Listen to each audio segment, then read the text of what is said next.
What's up guys, Joseph here with Lava GR Auto Detailing. It's about 1:30, maybe 2 o'clock in the morning. I couldn't sleep, and so I wanted to show you guys this mold remediation process that we did. Now just a heads up, I didn't get a lot of landscape video of opening the car when we first got it. It was filled with trash, dirt, debris, bugs. The windows are stuck down for over 3 months. And this vehicle was abandoned on the side of the road, and the customers were able to retrieve it, bring it to us, and because the windows were stuck down for so long, there's 3 months worth of rain here in Michigan that had got into the vehicle. Half the engine bay is missing, rear trunk won't open, windows stuck down. I mean, this was the worst of the worst that I've probably ever worked on, and I was so happy to be a part of it. But anyway, without further ado guys, let's jump into the video and show you how we restored this vehicle.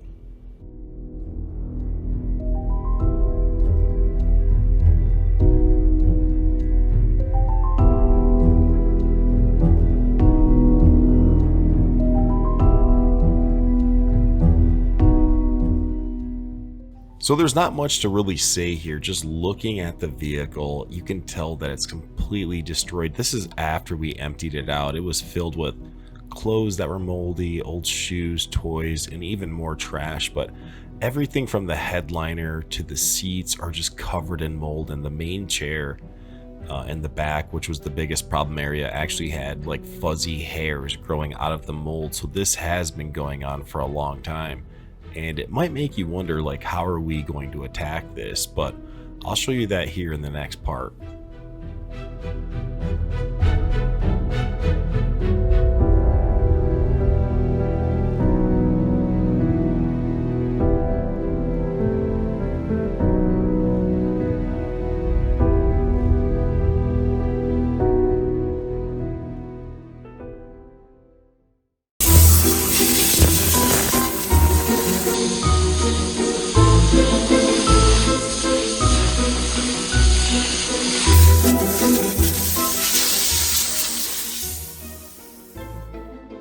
Now, for those of you who have watched our previous videos, you should know that I like to start all of my interior details with a pre-clean, basically using high compressed air and blowing off any of the loose debris and particles, dirt, trash, whatever you have, and basically loosening that up, getting it out of the hard to reach areas so that I can do a quick vacuum and begin my detail. Now, because this is so dangerous, because of how much mold there is in the vehicle, it was very important for us to wear our N95 mask, and I also wore a Tyvek suit here.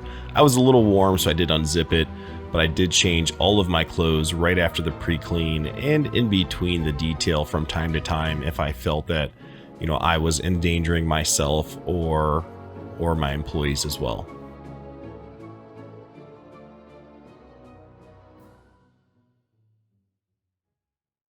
In order to make sure that we did a thorough job of removing the mold, we removed all of the carpets and all of the seats. Now, upon removing the carpets, we noticed that the jute, which is the carpet padding, was also affected by the mold. Now, in order to deal with this and to make sure that we kill all of the mold, we need to use 3 chemicals: an all-purpose cleaner, an enzyme, and also something that is going to specifically target the mold. Now, for our application process here, we're using the Odor Z11 foam cannon. The Z11 is a must-have in your detailing arsenal because it can take any kind of product that you have and turn it into foam. Now, the foam here is allowing us to fully saturate the entire vehicle. All the surfaces that we can visibly see, we're able to target with the foam, which is going to allow for longer dwell time and allow our chemicals to really soak in and not only kill the mold, but also attack some of the stains and stuff that we're going to go ahead and detail here shortly.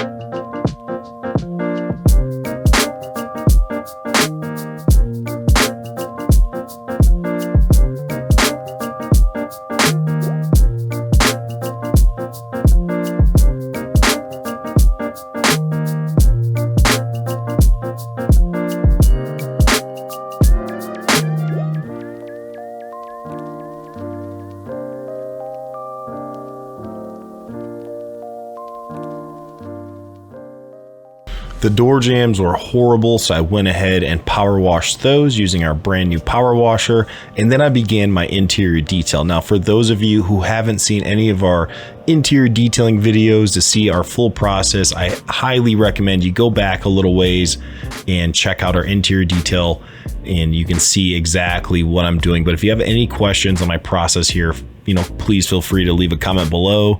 You can message us, email us, find us, whatever you need to do, and we'll make sure that's handled.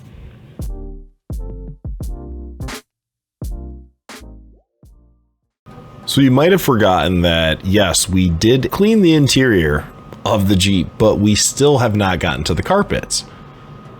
But I'm going to show you how we're going to make the entire interior of the vehicle, all of the carpeted pieces anyway, and fabric materials look like this, minus that little bit of sand I forgot there. Now, most people will go straight to a can of carpet dye and just start dyeing away, but that is not how we do things here at Lava GR. And again, if you haven't seen our interior detailing videos and our process, I highly recommend going back and checking out one of those videos. But we use a combination of the Tornador, drills, brushes, you name it, and then we do dye to enhance the color, bring it back, or any fading that we weren't able to remove from the vehicle, or if there's heavy sand and there's a budget constraint, then yes, we're going to go to the carpet dye. We're going to follow a very similar process when it comes to the actual carpets and jute as well. Obviously, we're not going to dye the jute, but we will have to dye these carpets because they are so heavily stained and saturated, but not until we fully treated them with our now like 6 or 7 step mold remediation process. Because in this process, we actually did go ahead and use OxyClean out of one of our foam cannons just to make sure that we got a little bit more something with a good scent in there versus all of these APCs. The enzyme, yes, they smell amazing, but when you're using the mold remediation product, it doesn't always smell so great, especially when you have to oversaturate it like we had to do in this episode.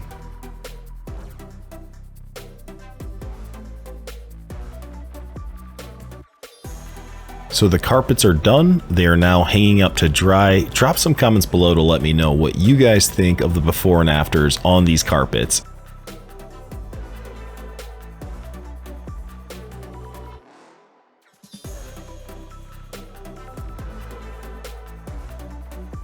So as you can see, the seats are no better than the rest of the car. I mean, they were probably the worst and hardest part to do because there are so many cracks and crevices. There's the tops of the seats, the side of the seats, underneath the seats, everything seats.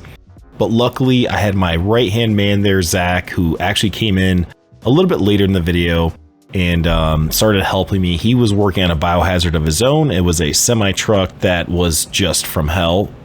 It was literally dropped from hell. It was horrible. But look at the results when you put two of us together. We weren't able to get all of the stains out. You can see the mold stains here, but I went ahead and used our carpet dye trick and used some carpet dye on those darker areas. But you can also see like how bad the water was from the carpet extractor. I mean, it's literally almost black. I mean, it's darker than me and I'm pretty dark. We had a long day, and so it was time to call it a night, you guys, and we'll finish it in the morning. Unfortunately, I didn't get a bunch of afters of the interior with the seats in, but just based off of what the carpets look like now versus when they first came in, I think this is a pretty good win for the team today.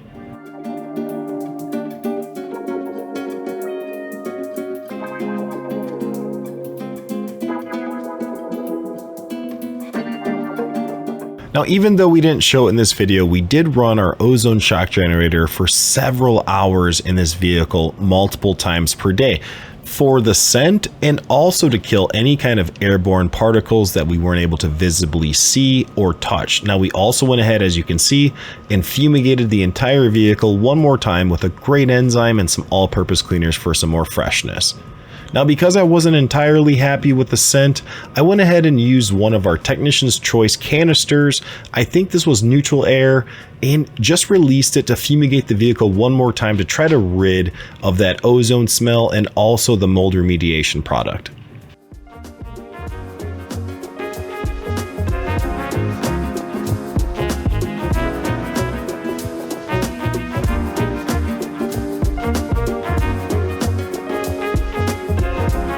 Alright guys, so that concludes our interior mold remediation process for the day. I hope you guys learned something new. Please drop some comments below if you have any tips and tricks that you would like to share with us. But more or less guys, make sure to smash that subscribe button too so you can catch all of these videos when we release them. And please let me know if there's something in particular that you would like to see. But anyway guys, keep it clean.